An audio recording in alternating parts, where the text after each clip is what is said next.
அன்பே சிவம் மனமே குரு என்றுணர்த்திய குருவே போற்றி. எனக்குள் இறைவனை உணர வைத்த குருவே போற்றி.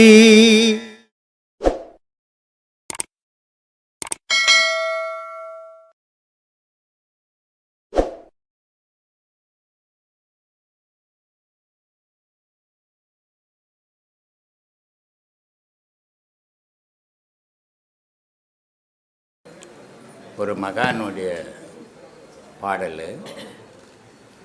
அந்த பாடலில் இந்த ஞானம் எவ்வளோ சிரமம், ஞானத்தை அடையணுன்னா கடவுள்கிட்ட எவ்வளோ நம்பிக்கையோடு இருக்கணும், கடவுள்கிட்ட எவ்வளோ உரிமையோடு கொண்டாடணும், எவ்வளோ உரிமையோடு கேட்கணும்.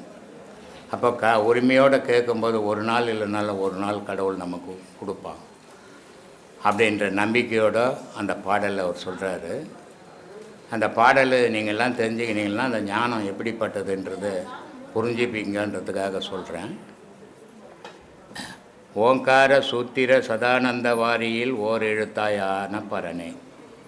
இறைவன் எப்படி இருக்கிறான் அப்படின்னா ஓங்காரமாக இருக்கிறான். ஓங்காரம்னா என்ன? சப்த வடிவாக இருக்கும். உலகத்தில் சப்தம்னு ஒன்று இல்லைன்னா உலக ஏக்கம்னே ஒன்று இருக்காது. மனிதனுக்குள்ள சப்தம்னு ஒன்று இல்லைன்னா மனித ஏக்கமும் இருக்காது. அப்போது அவன் ஓங்கார சப்த வடிவமாக இருக்கிறான்.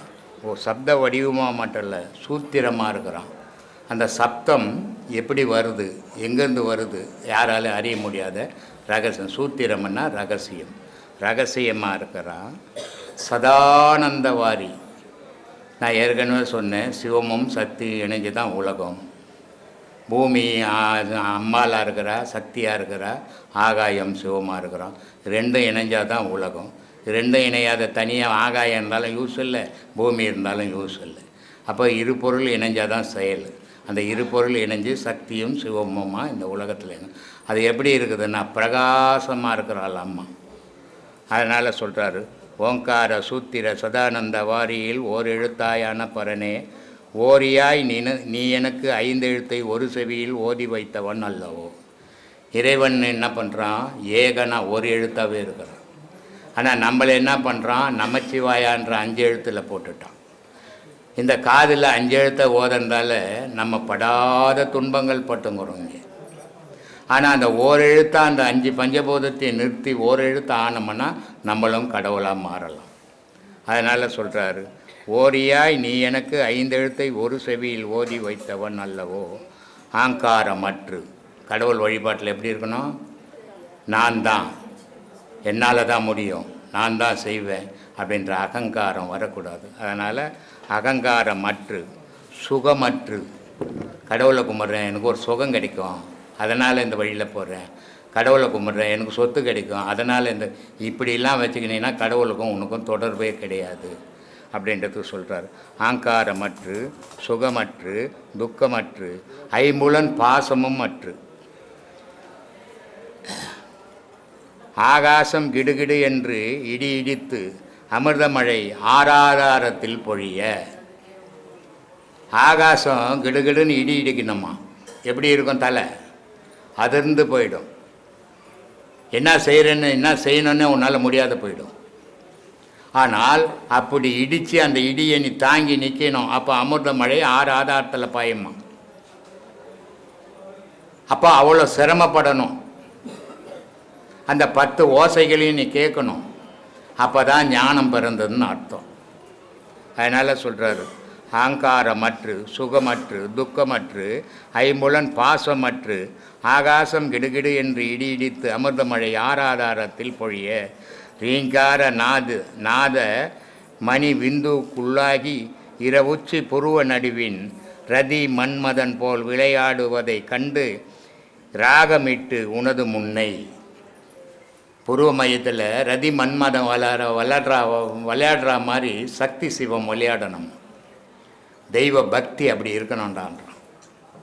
சும்மா ஏதோ போய் சினிமாக்காரங்கிட்ட விசிட் அடிக்கிற மாதிரி நான் சாமி கும்பிட்டேன் 10 வருஷமாக சாமி கும்பிட்டேன், 20 வருஷமாக சாமி கும்பிட்டேன்னு சொல்லி நம்ம ஏமாற்றின்னு இருக்கிறோம். கடவுள் வழிபாடுன்றது அவ்வளோ கடினமானது.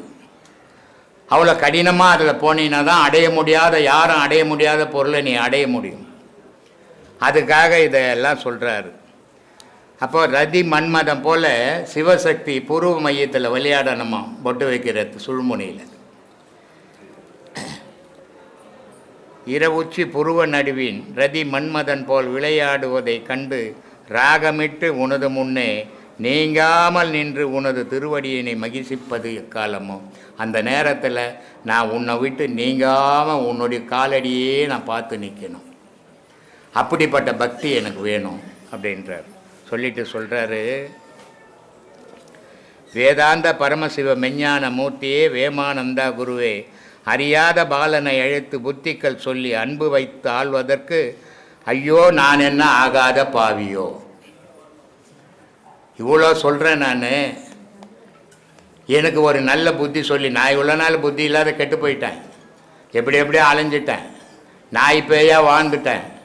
ஆனால் இனிமேலாவது இறைவா நீ உயர்ந்தவன், எனக்கு நல்ல புத்தியை சொல்லி நல்ல வித்தையில் உட்கார வச்சு என்னை கரையேற்றக்கூடாதா? நான் என்ன உனக்குன்னா ஆகாதவனா, அவ்வளோ பெரிய பாவியா நான் அப்படின்னு கடவுள்கிட்ட கேட்குறேன். அப்போது எவ்வளோ உரிமையோட கடவுள்கிட்ட கொண்டாடுறான் பார். அதனால் சொல்கிறான், அறியாத பாலனை, புத்தி இல்லாதவன் நான், எனக்கு தெரியாது, அறியாத பாலனை அழைத்து புத்திகள் சொல்லி அன்பு வைத்து ஆள்வதற்கு ஐயோ நான் என்ன உனக்கு ஆகாத பாவியோ. அப்பனே அத்வீகனே, உனக்கு நீ எனக்கு அப்பனும் நீ தான், தாயும் நீ தான், தந்தையும் நீ தான், எல்லாமே நீயாவே இருந்து என்னை இப்படி நடுத்தரில் விடலாமா அப்படின்னு இறைவன்கிட்ட மன்றாடி கேட்குறோம். பக்தி அப்படி இருக்கணும். ஏதோ ஒரு நாளைக்கு ஆசிரமத்துக்கு போகிறோம், பௌர்ணமி வந்தது, போய் தலையை காட்டினோம், வந்தோம், கதை முடிஞ்சு நம்ம வீட்டை பார்க்கலாம், சொத்தை பார்க்கலாம், சுகத்தை பார்க்கலான்னா அவ்வளோ சீக்கிரம் ஞானம் வந்துடாது. இது ஞானம் கடையில் விற்கிற பொருளில் வாங்கி வச்சுக்கிறது, உனக்குள்ளவே தேடி எடுக்கிறது. அதனால் சொல்கிறாரு, இவ்வளோ கஷ்டத்தையும் நான் சொல்லிட்டேன், இதுக்கு மேலே நீ வரலன்னா உனக்கு மரியாதை கிடையாது. கடவுளை கேட்குறான், உனக்கு மரியாதை கிடையாது அப்படின்றான். மரியாதையாகவே என்னை ரட்சிக்க தருணம் இது, இது சரியான நேரம், என்னை வந்து நீ பார்க்கணும். கடவுளை கட்டளையிடுறான் பாரு ஒரு பக்தன். அப்படி இருக்கணும் கடவுள் பக்தி. மரியாதையாகவே என்னை ரட்சிக்க தருணம் இது, மாய்கை ஈசா மாரதேவா, மனமகிழ்ந்து இன்றைக்கு வாராமல் போனால் மடியில் கை போட்டு இருப்பேன், சொக்கா பிடிச்சி வச்சுடுவோம் உன்னை கடவுள்னு கூட நான் மதிக்க மாட்டேன். எவ்வளோ உரிமையை எடுத்துக்கிறான் பார் கடவுள்கிட்ட. அப்படி இருக்கணும் பக்தி, அதான் பக்தி. சும்மா பட்டும் படாத வெந்த சோத்தில் கருப்பில் தூக்கி போடுற மாதிரி போட்டுட்டு நான் ரொம்ப பக்தி பண்ணிட்டேங்க நான் அப்படின்னு புலிவுகன் தெரிஞ்சுங்கிறோம். சொல்கிறான், பக்தியாய் உந்தனை மறவாமல் அனுதினமும் பாங்குடனே நிராமயத்தின் வெறியாகிலும் தந்து அகண்ட பரிபூர்ண விவேகம் அறிவிக்க ஒண்ணாதோ. இந்த உலகமே நீ பேரொலியாக நிற்கிறியே, இதில் என்ன சேர்த்துக்க உனக்கு இன்னும் ஆகலையா? நான் அப்படிப்பட்ட இடத்துல என்னை எத்தனை போய் சேரு அப்படின்னு சொல்லிட்டு, வேதாந்த பரமசிவ மெஞ்ஞான மூர்த்தியே வேமானந்தா குருவே, பஞ்சபூதங்களோடு நானும் ஒரு பூதமாய் பட்ட குறை மெத்த உண்டு. 5 பஞ்சபூதம் மழை பெய்யுது, கடலில் விழுது, ஆற்றுல விழுது, காவாயிலையும் விழுது. வரும்போது என்னமோ நல்ல தண்ணியாக தான் அது வந்தது, ஆனால் விழற இடத்துக்கு ஏற்ற மாதிரி நாற்ற தண்ணியாக மாறி போச்சு.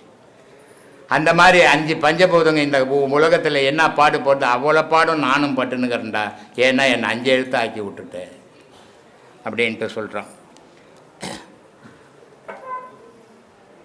பஞ்சபூதங்களோடு நானும் ஒரு பூதமாய் பட்ட குறை மெத்த உண்டு, பட்சமுடன் கேட்பாராகில் சொல்ல கேளும். மரியாதையாக சொல்கிறேன், கேட்டுக்கோ. யாருக்கிட்ட? கடவுள்கிட்ட போய் கேட்குறான் பாரு. எப்படி மரியாதையாக சொல்கிறேன், கேட்கலன்னா மரியாதை கெட்டுப்படும் அப்படின்றான். பட்சமுடன் கேட்பாராகில் சொல்ல கேளும். பரமனே பரமயோகியே, சஞ்சல படுகுழில் கர்மமே என்று எண்ணாமல், இங்கே தான் யோசிக்கணும், சஞ்சல படுகுழியில் கர்மமே என்று எண்ணாமல் சந்தோஷமாய் விழுந்து, பாவப்பட்ட வாழ்க்கை வாழ்ந்துன்னுக்கிறேனேன்னு நினைக்காம சந்தோஷமான வாழ்க்கை நான் அதில் விழுந்துட்டேன் நான். அதனால் சொல்கிறாரு, சஞ்சல படுகுழியில் கர்மமே என்று எண்ணாமல் சந்தோஷமாய் விழுந்து சத்திய நிலை இன்னதென்று அறியாமல் மூடனாய் சகிக்காமல் அன்று கெட்டு கொஞ்சமாகிலும் உனக்கு அஞ்சலிகை செய்யலையே நான். உன்னை சரியான முறையில் நான் வழிபடவே இல்லையே, ஆனால் நான் சொல்லின்னுக்கிறேன் உன்னை என்ன மாதிரி வழிபடுறவுன்னே உலகத்தில் இல்லைன்னு சொல்லி ஏமாற்றின்னுக்கிறேனே அப்படின்றான். சொல்லிட்டு சொல்கிறான், இதெல்லாம் பண்ணதால் இன்றைக்கி என் நிலைமை எப்படி அப்படின்னா குரங்கு முழிக்கிற மாதிரி முழிக்கிறேன்ப்பா நான். குரங்காய் முழிக்கலாச்சே கோணாமல் வந்து எனக்கு உயர்வான வழிகாட்டி கோரிக்கையின் படிக்கு வெஞ்சினம் மறந்து, இந்த நம்ம போட்ட சண்டையெல்லாம் மறந்துடு, நம்ம சிநேகமாக ஆயிடலாம், நீ நான் ஒன்று தான் வந்துடு அப்படின்றார். உழவன் திட்டிப்புட்டு சொக்கா பிடிப்புண்டா, மடியில் கை போட்டு வலிப்புண்டா, உன்னை ஒதிப்புண்டா அனுப்பிவிட்டு அப்புறமா சொல்கிறதெல்லாம் நான் பேச இந்த போட்ட சின்ன பையன் பேசிட்டேன், நீ பெரிய ஆள், நம்ம 2 பேரும் அன்பாக போயிடலாம், எனக்கு சரியான ஒரு வழியை காட்டு அப்படின்றான்.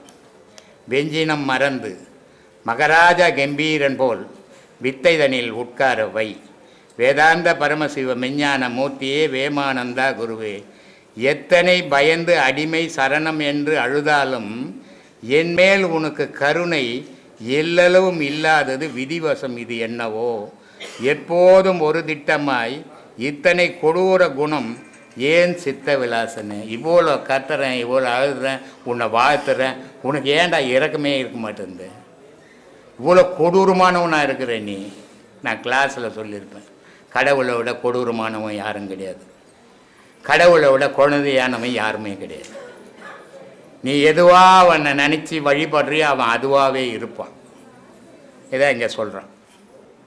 இத்தனை கொடூர குணம் ஏன் சித்த விலாசனே. சித்த விலாசனேன்னா என்ன அர்த்தம்? கடவுள் என்னவா இருக்கிறான்னா அறிவாகவே இருக்கிறான். சித்தம்னா அறிவு, கடவுள் அறிவாகவே இருக்கிறான். நம்ம 5 பஞ்சபூதமாகவே இருக்கிறோம். உண்மையே தெரிஞ்சிக்காமையே வாழ்ந்துட்டோம் உலகத்தில். சஞ்சல படுகொழில் ஊரும் தெரியாமையே சந்தோஷமாக அதில் விழுந்து விழுந்து மடிஞ்சுன்னு இருக்கிறோம். சொல்கிறான், இரவு பகல் அச்ச மர முச்சந்தியில் 10 வித இங்கீத சங்கீதம் குயில்கள் கூவ. புருவ மையத்தில் ஒரு ஞானிக்கு 10 வித ஓசைகள் கேட்கணும், தசநாதம் கேட்கணும், அவன் தான் முழு ஞானி ஆக முடியும். அது கேட்க முடியாதவனுக்கு ஒரு சத்தம் 2 சத்தம் வரும், அவன் முழு ஞானி ஆக முடியாது, ஆகிறதுக்கு வயசு இல்லை. 10 விதமான சத்தங்கள் கேட்கணும். அதனால் சொல்கிறான், இரவு பகல் அச்சமர